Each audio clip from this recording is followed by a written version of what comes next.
Is there anything that you would want to impress on your daughter? Saying you've been through it, you've been through the challenges, because we grew up, we grew up in our families. The conversation has always been go to school, graduate, find a job, be a homemaker. Is there anything that you'd want to impress on your daughter that you've been through and you just say, I want my daughter to have a better life than I did? I think independence, that is what I'm teaching my kids. Because really, if you're not a twin, even if you are a twin, but at some point you need to make decision as Nokuthula.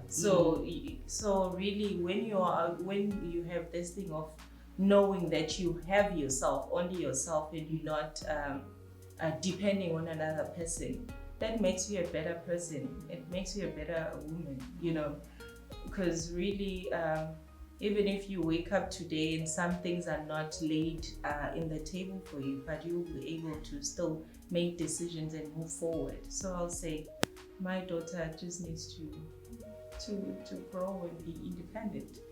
That is all. I love that. And I know she's going to be so excited. I can imagine her speaking at school that, do you know who my mother is? Do you even know?